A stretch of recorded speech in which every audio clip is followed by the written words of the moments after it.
nous allons voir comment couper du biais, des bandes de biais et les raccorder ensemble pour avoir un grand morceau. Pour ce faire, il vous faut une équerre avec un angle droit et les deux côtés de l'angle droit identiques, parce que le biais, c'est la diagonale du carré. Si vous n'avez pas ce type d'équerre chez vous, vous pouvez prendre un calendrier qui a déjà des angles droits, mesurer la même distance de chaque côté et couper la diagonale. Donc je vais utiliser cette équerre artisanale.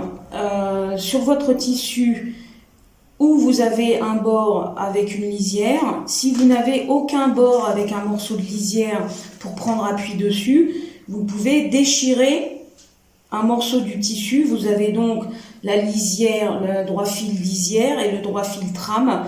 Pour du biais, c'est un peu équivalent. Vous allez donc positionner un des côtés de votre équerre ou sur la lisière ou sur le bord déchiré. Ici, j'ai les deux. Voilà, et je vais tracer le long. Il y a un petit truc auquel il faut faire très attention, c'est que le biais, ça se détend. Vous voyez, votre tissu, il se détend. Donc, vous ne pouvez pas tenir votre équerre et tracer d'un seul coup.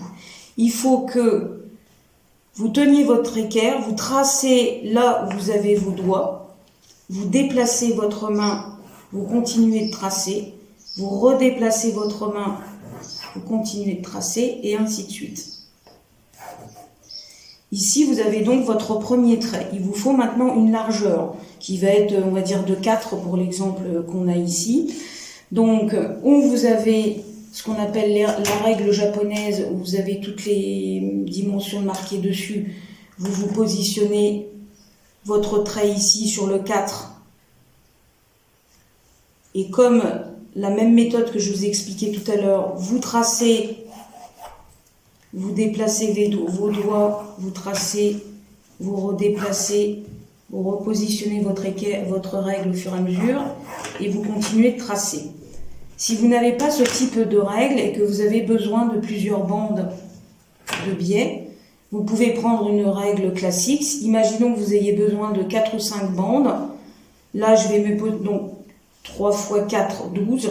Je vais positionner mon 12 sur mon trait et je vais marquer 0, 4 et 8. Je vais déplacer, toujours sur le 12, 0, 4 et 8, ainsi de suite jusqu'au bout. Et je vais après prendre ma règle, passer par tous les traits et retracer comme je vous ai expliqué tout à l'heure, où je déplace, je trace, je déplace, je trace, et ainsi de suite. Donc maintenant que vous avez vos bandes de biais qui sont tracées, on va pouvoir les découper et les raccorder. Donc voilà, nos morceaux de biais sont découpés, il va falloir que j'en fasse une grande bande maintenant. Donc je retire ce morceau-là qui ne me sert à rien. J'ai donc bien un endroit et un envers dans mon tissu pour que je puisse vous expliquer exactement comment ça se passe. Et là, si je mets mes deux morceaux bout à bout, je vois bien que je ne peux pas les raccorder. Donc il va falloir que je retrouve le droit fil que j'ai ici dans ce sens-là. Donc je reprends mon équerre et là, je vais devoir appuyer un côté de l'angle droit sur mon biais pour pouvoir retracer l'oblique dont j'ai besoin. Où là, je me rends bien compte que je vais être les deux dans le même sens. Je découpe.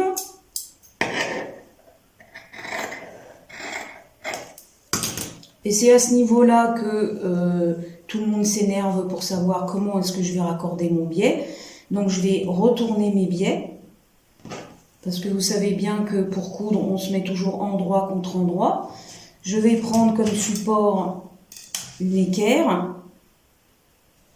Je vais glisser mon équerre d'un côté et je vais reconstituer un angle droit.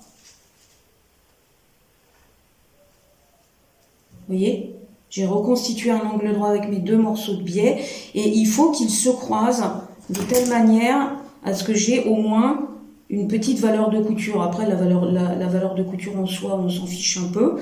Il faut juste que mes deux morceaux se croisent là. Et donc, du coup, moi, si je me place comme ça, si j'épingle mon morceau, eh bien, je vais me retrouver à coudre de l'intersection à l'autre. Bonjour l'araignée, là, qui se promène. Et donc, je vais coudre ici. Voilà. Donc là, je vais vous le montrer avec une épingle. Si j'épingle bien sur le trait que j'ai tracé et que j'ouvre, j'ai un raccord de biais parfait. Sachant que quand c'est cousu, vous ouvrez votre couture et vous avez votre raccord de biais. Voilà, merci.